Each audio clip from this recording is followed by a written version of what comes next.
So Idol Joshua, no, before tayo mag-start, tanong muna kita, ito bang road bike mo, ito pa yung sponsored galing sa Team Direyna? Ito yung Colnago EPS, no? EPS. Yan, Colnago EPS na HM carbon fiber. Ito kanyang buong wheelset, yan. Ito yung Yami. Kahit na sabihin, ito kasi may pagkalumang model ito pero Yami pa rin, eh, no? Ano to eh, Mavic, ano to? Sirium? Yan, Mavic Sirium. Carbon spokes. Carbon spokes to. Paano pala i-align ng yan? May nakakapag-align ka ba ng mga ganito?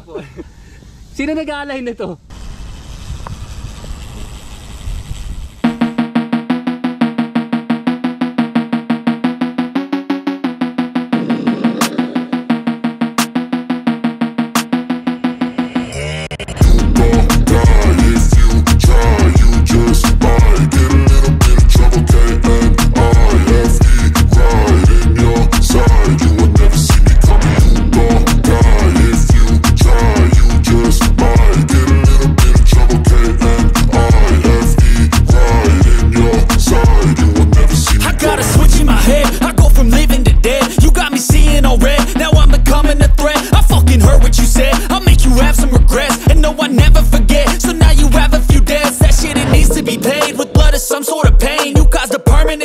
Hello guys, magandang araw sa inyo. So nandito naman ulit ako sa dulo ng Bermosa Boulevard. Yan, kita-kita nyo na yan, ito yung dead end, no?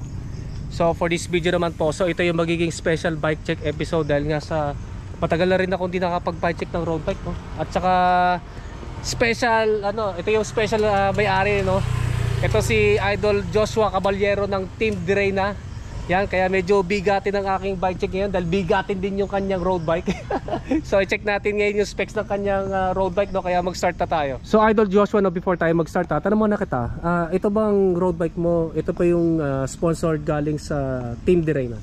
Yes po, yung frame ko po ay sponsored tsaka yung wheel set, pero yung group set and other sarili ko na po. Okay. Bale, sa history ng mo, nasa Team Direyna, saka na nag-compete?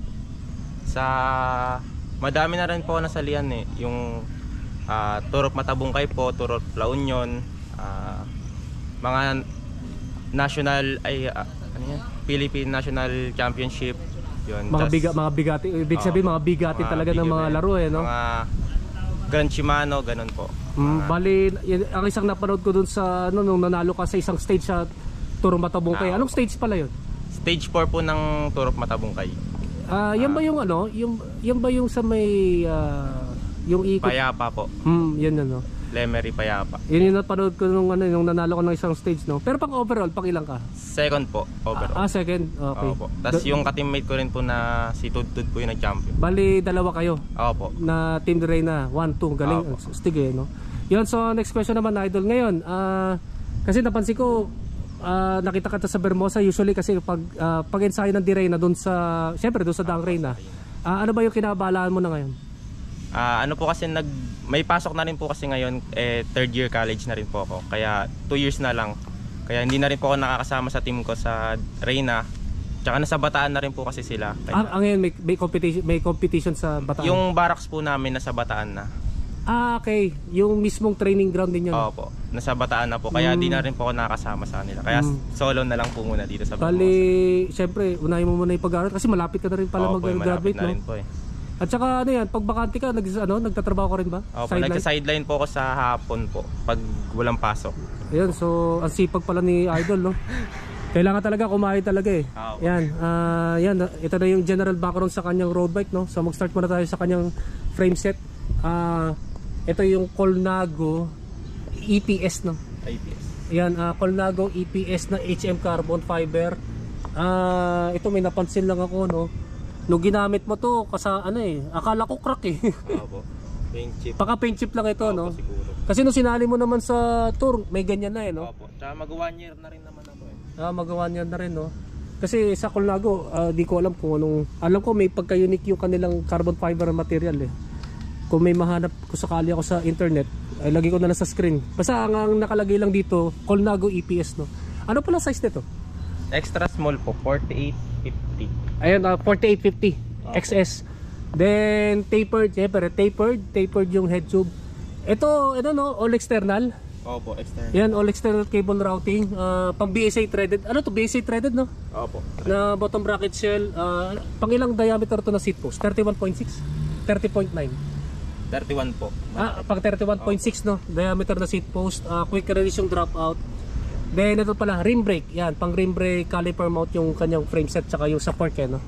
Yan, so next naman, ito yung cockpit mo, no? Ano pala yung DEDA pala, no? DEDA 0 na drop bar na pang road bike. May flare ba to? Wala.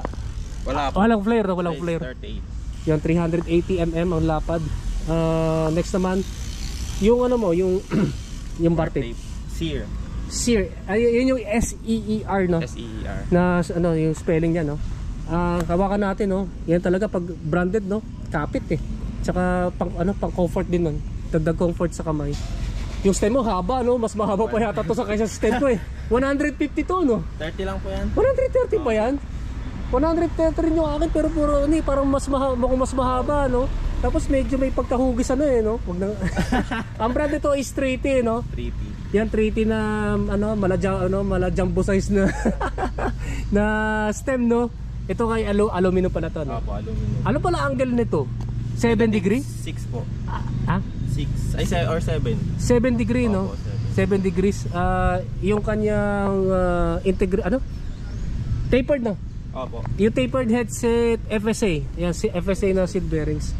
Ito yung seat knob niya, stock na Colnago. Aluminum Allen type, 34.9mm ang diameter. Siyempre yung seat post ito, stock na Colnago na carbon fiber. Di ko natatanungin yung haba kasi sa road bike di naman kailangan masyado mahaba seat height kasi mataas naman yung mataas naman yung top tube eh. Yung seat post niya setback na may dual bolt clamping system. Ito kanyang saddle. Ano pala yung saddle mo, Idol? Power saddle po na Shopee. Sa Shopee. Yan, yung daming brand na ganito yung ganito yung hulma, no?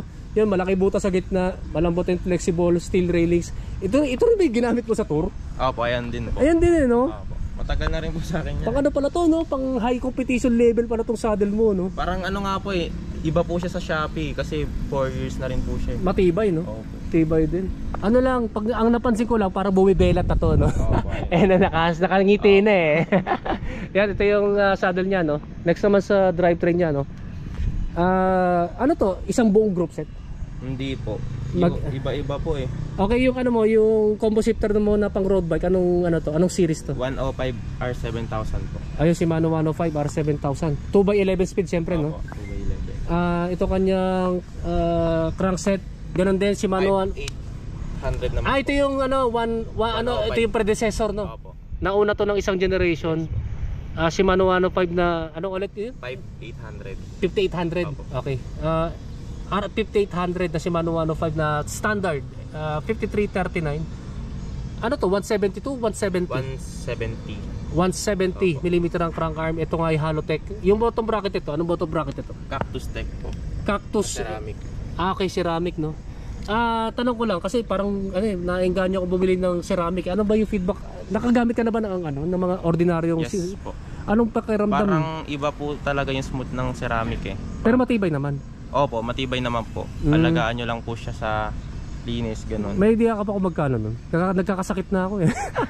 Sa 4 plus po ata eh. 4 plus. Nako, muna ako. Doon muna ako sa BB51. Ayan pala, ito yung kanyang bottom bracket, no. Next naman, ito pala, yung FD mo. Ito rin ba yung 5800 na Shimano 105? Opo, 5800. Ayan, 5800. Ito R7000. Dura Ace, okay. Shimano Dura Ace na road bike lipless pedals. Ano nga ulit yung model nito? R to? 9100. 9100. Yun, yung chain naman niya Shimano 105. Shimano 105 na HG601 na 11 speed. Yung cassette sprocket mo na pang road bike, syempre. 105? 7,000 po din na 1128. Ayun, 1128. Ito rin yung ginamit mo sa tour, no? Pampanyolo po. Kapanyolo naman. Ito naman pang itsa-itsahin mo lang, no? Opo. Pero 1129 po yung sa Kapanyolo. Opo. Ito naman 1128 na R7000, no? Yung kanyang rear derailleur, ito yung R7000 na Shimano 105, no? Opo. Na 11 speed. So ito nga yung sa kanyang drivetrain setup ng kanyang road bike, no? Ito sa kanyang Yami na wheelset, no? Ang ganda ng wheelset niya, no? Yung kanyang gulong Vittoria Zafiro 700 by 25C. Yan, syempre foldable to, no? Hindi po. Ay, hindi ba foldable? Opo, yung Pro po yung foldable. Bali, ito Ito po yung pang-training. pang training tires mo. Ito kanyang buong wheel set. Yan. Ito yung Yami. Kahit na sabi, ito kasi may pagkalumang model ito pero Yami pa rin, eh, no? Ano to eh? Mavic. Ano to? Sirium? Sirium? Opo. Yan, Mavic Sirium. Carbon spokes. Carbon spokes to. Opo. Paano pala i-align ng... May, nakakapag-align ka ba ng mga ganito? Hindi po. Sino nag-align nito? Hindi ko rin po alam. Hindi pa, ibig sabihin hindi pa na-align to? Hindi ko po siya napaalam. Di pa, no? Ibig sabihin hindi na uotso basta-basta, no? Opo. Matibay. Siyempre, ano yun eh. Kasi yung Mavic kasi, pag original kasi sa Romania yan eh. Opo, Romain. Kasi may mga binibenta ng mga Mavic-Mavican eh. Opo. Na murang-mura. Ibig sabihin, China yun eh. Madali masira yun. Ayan, ilan pala yung spokes nito, idol? 1820 po ata yan. 1820? Opo. Ganda talaga, no? Hindi mo na kailangan ng deep wheel section eh, no? Na rims kasi, no? Yung graded na kasi yung spokes eh. May idea ka ba yung, yung poles ito? Parang 4 to eh. 3 lang po. 3 kasi nga medyo old model to, no? Opo. Yung 3 poles, kasi type of rehab body, seal bearings. I-check natin yung tunog nito, idol. Paikutin natin. Tunog, eh. Okay lang. Maganda naman pa rin Kasi yung ano po engagement inaano ko laging repack.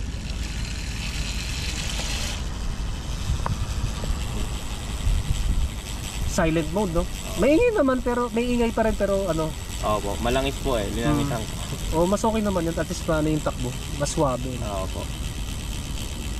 Ito nga guys, ito yung tunog ng kanyang action tuloy.